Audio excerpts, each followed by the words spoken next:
신나관리 무속대학생 모속 정대감입니다. 자, 신나관리 3편. 우리가 항아리가 있죠. 지금 이 땅에 대한민국의 모든 무속인들은 아마 다른 건 없어도 항아리는 있을 거예요. 또 무속인이 아니라 일반 제갓집 가운데서도 대감을 모셨다, 아니면 성주를 모셨다 해서 몸주를 모셨다 해서 항아리 모신 분들도 계실 거고요. 이때도 이 항아리가 백항아리냐 먹항아리냐 이거 역시도 크게 좌지우지할 필요는 없다고 봐요. 물론 요즘은 몸주 모시는 분들은 대부분 먹항아리를 모셨는지는, 특히 경상도에서는 먹항아리도 예전에 쓰는 한구는 장항아리지. 장항아리 작은 것 중에서 고추장 담는 항아리 정도로 작은 걸 썼는데, 요즘은 도자기 중에서 유리처럼 된 그런 도자기로 쓰시는 것들이 특히 경상도에서는 많이 나오는 걸로 알고 있어요. 특히 몸주 봤는데 야구공만한 거 나오고 쓰시는 분들이 있더라고요. 어쨌든 그 크기가 중요한 것도 아니고 색깔이 중요한 것도 아닌데, 제가 누누이 얘기했지만 이 불사 항아리를 우리가 모시는 이유를 알아야지. 왜 모시고, 내가 왜 모시고, 무엇 때문에 모시느냐. 그랬을 때 원래는 불사 항아리에 이 벽실을 담아놓는다고 봐야 돼. 벽실을. 그래서 벽실을 담아놓던 전통이, 벽실을 왜 하느냐. 벽실을 내년에 농사지을 씨란 말이에요. 그리고 결국 내년에 농사지을 씨인데 이 벽시가 없으면 내년 우리 식구 다 굶어 죽는 거야. 그래서 이 벽시고 이 쌀이고 이것이 살이란 말이야. 살, 생명이고 이게 목숨이라고. 목숨. 이 목숨이다 보니까 이 양반이 이 칠성으로 표현이 돼. 칠성으로 우리의 수명을 간장한다며, 수명을. 그래서 사람이 죽으면 칠성판에 누워가잖아요. 그래서 이게 불상항아리나 칠성항아리나, 그 다음에 이 수명을 간장하시는 이 분들이, 이 불사님이라는 분이 결국은 저 하늘의 재성님이란 말이에요. 재성님, 하느님. 우리가 날씨가 맑아야 되고 좋아야 되고 개야 되고, 이 양반이 불교시라면 범천이고 이 인들한데, 이게 우리 민족에는 하느님이란 말이에요. 하느님을 글자로 쓰다 보니까 환인이라고 됐는데, 이 환인이고 범천이고 인들하고 이 양반이 재석천에 계신 분이 결국은 부처님이라고 생각을 하는 거죠. 부처님을 결국 세존이라고 생각을 하고, 세존이, 근데 우리 이 불상아리는 여기에다가 벽실을 놓아서 보관을 해서 우리 식구의 수명이 장수하고 연장이 되고 내가 다시 새끼를 낳으면서 씨를 주는 양반이라 이거지. 그래서 성주신 불사님, 씨주신 불사님 씨를 주시니, 경상도 발음 사람들 발음이 쌀이 살로 돼요. 살. 여러분 해보시면 알아요. 그럼 시준이 안 된단 말이에요. 그래서 시준으로 돼요. 시주가 시준이 되고 시준이 세준이 돼요. 결국 시준단이나 세준단이나 시준단이나 이게 같은 말이라고. 근데 여기까지는 불사 항아리다, 불사 단지다, 칠성 항아리다, 칠성 단지다, 재석 항아리다, 재석 단지다, 시준 단지다, 시주 항아리다, 시준 단지다, 시준 항아리다, 세준 단지다, 세준 항아리다. 여기는 다 똑같은 의미로 하나의 형상이란 말이에요. 형상. 이 항아리만 있어가지고는 무슨 소용이 있냐 이거지. 항아리만 있어가지고는. 그럼 시장에서 항아리 갖다 놓지. 항아리에서 쌀로 놓으면 되지. 이 항아리만 있어가지고는 아무 의미 없단 말이에요. 이 항아리를 받아오시는 우리 할머니, 우리 항아리를 받아오시는 우리 할머니가 불사 할머니 같은 모습으로 오시면 불사 할머니, 칠성 할머니 같은 모습으로 본 칠성 할머니, 우리 할머니가 재석 할머니처럼 오시면 재석 할머니, 우리 할머니가 시주 할머니 이름으로 오시면 시주 할머니, 우리 할머니가 시준 할머니, 우리 할머니가 세준 할머니로 오시는데, 칠성 할머니라고 해서 우리 할머니가 저 하늘에 칠성별이 되거든요. 아니죠. 이렇게 칠성이라는 거는 주로 충청도 전라도 지방에서 주로 옛날에 불사 할머니를, 불사님을 칠성이님이라고 불렀고요. 지금도 이북굿의 굿거리에서는 재성님이라는 말이나 칠성님이라는 말이 있는데, 불사거리라는 말이 이북굿에 없잖아요. 그 다음에 시준이나 세준이라는, 이게 시준은 전라도에서 주로 하고, 시주, 세준은 주로 경상도인데, 시준단지나 세준단지는 경상도 이외에서는 잘 하지 않아요. 그래도 내내 같은 의미란 말이에요. 그때도 항아리가 불사단지냐 칠성단지냐 재석단지냐 시주단지냐 시주단지냐 세주 이게 중요한 게 아니고 여기는 어떻게 모셔놓든 검은 항아리를 모셨든 신항아리를 모셨든 여기다 꽃가루 하나 모셨든 3개 모셨든 어떤 할머니가 합의받아서 와 계시느냐 이걸 알아야지. 이거를 이때 이 할머니를 어떤 할머니냐 구분할 때 친가부리 할머니냐 외가부리 할머니냐 이렇게 구분을 하는데 당연히 친가에서도 항아리를 모셨던 할머니가 계시겠죠. 외가에서도 계시겠죠. 할머니 이렇게 대를 이어서 내려오는 걸 거란 말이에요. 여기도 외가에도 마찬가지로 대를 이어 내려왔을 거란 말이에요. 이렇게 그렇다고 그래서 친가에 하나 외가에 하나 2개를 모셔놓는 것이 아니고 친가에서도 있고 외가에서도 분명히 있지만 그래도 친가가 씨를 주시고 외가는 몸을 주셨잖아요. 몸.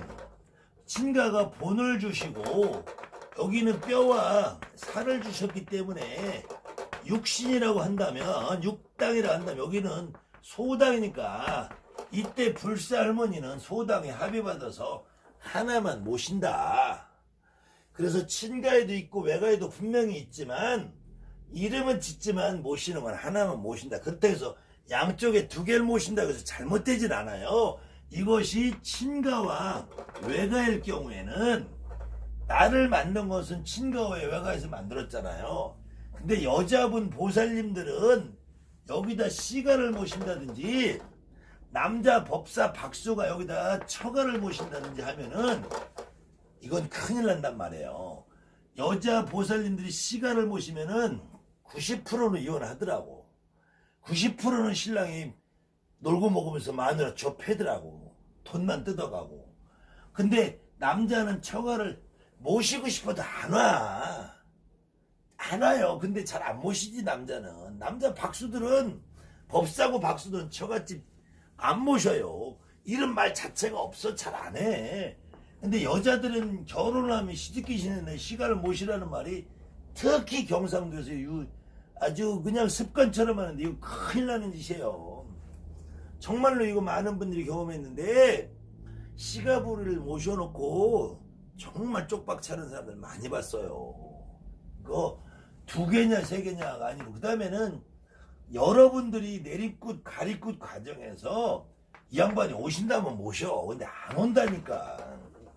일상생활을 할 때는 애 낳고 살붙이고 사는데 그 집 시댁 조상들이 움직이죠. 느껴지죠.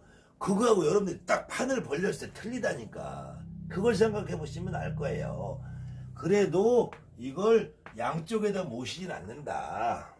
그 다음에는 이제 지금 같은 계절이 돌아오면은 이게 쌀을 언제 가야 되느냐. 이거 참 고민스러워들 하시고 많은 질문들을 하세요.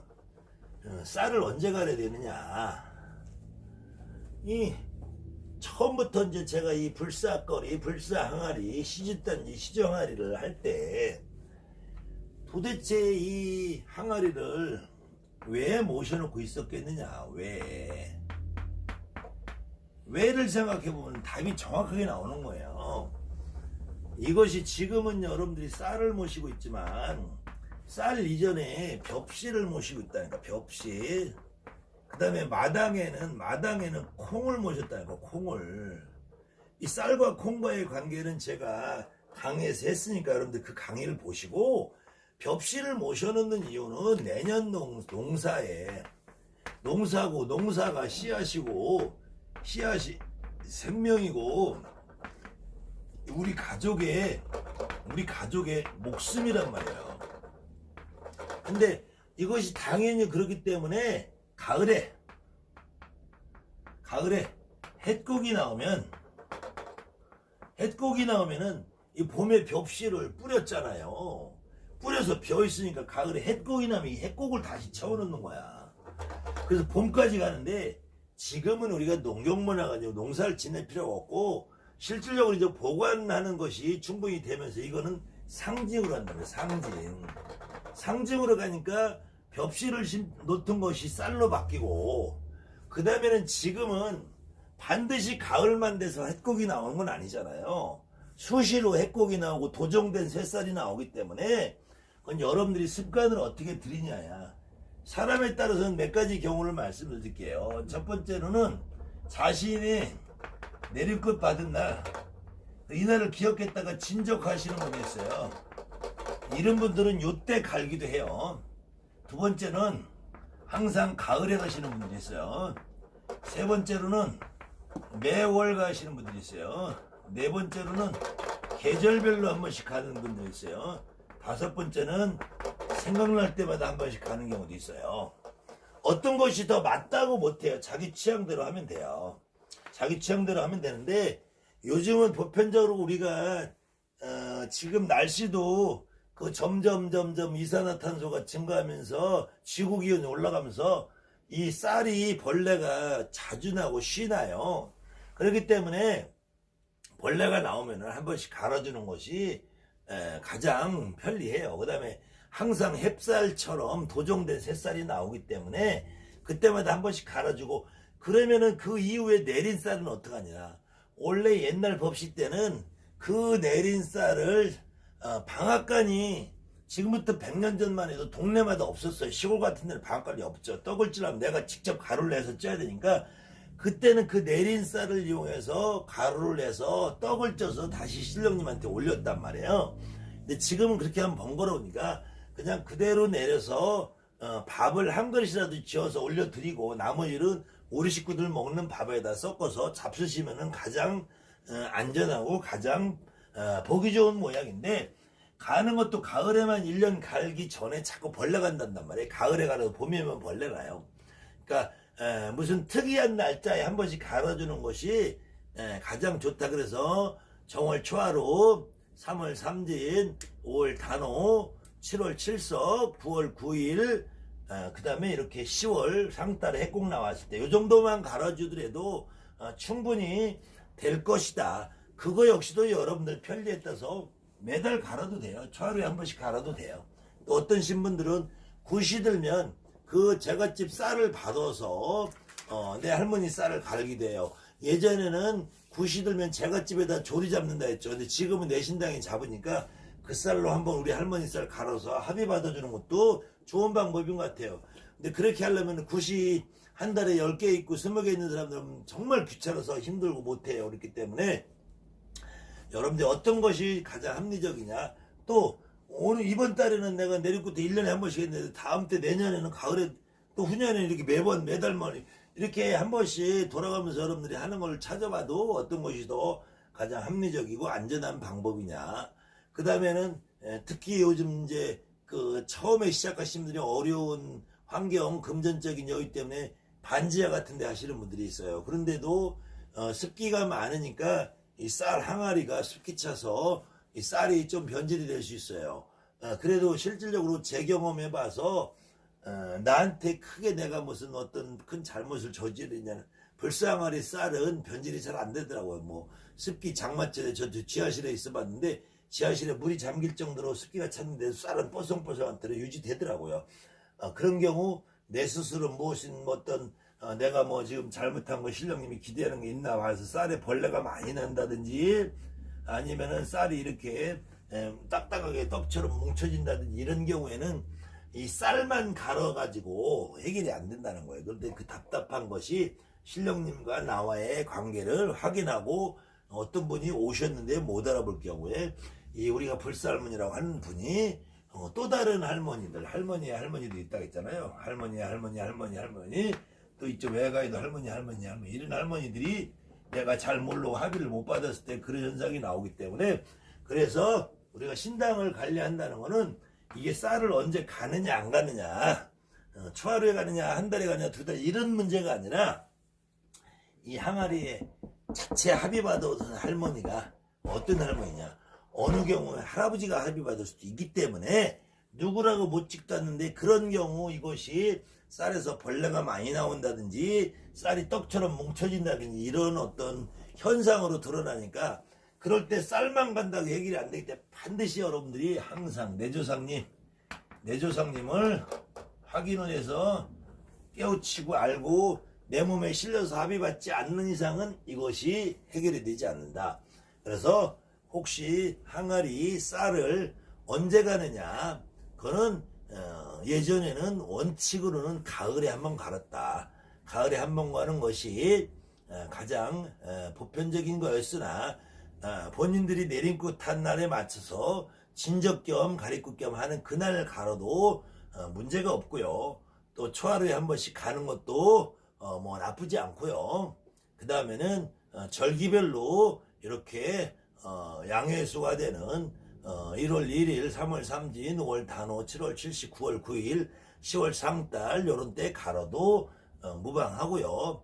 그 다음에는 본인이 생각날 때마다 한 번씩 쌀 상태를 확인해, 벌레가 많이 나온다 싶으면 갈면서 어떤 분이 움직임이 잘못되어 있나 확인해 보는 것도 괜찮은 방법이라고 봅니다. 그렇기 때문에 그 다음에 내린 쌀 갖고 떡을 찌든 밥을 찌든 해서 한 그릇 올려드리고 내 식구들 먹는 밥에 넣어서 밥을 해지어 먹는다면 또 의미가 깊을 것 같아요. 아무튼 이런 사소한 거라도 여러분들이 너무 질문도 많고 궁금해하시는 분들이 많아서 몇 편 더 신당에서 움직임을 하는 것을 여러분에게 소개를 좀 해드릴까 합니다. 아무튼 오늘도 하늘마녀 무속대 정법사 정대함이었습니다.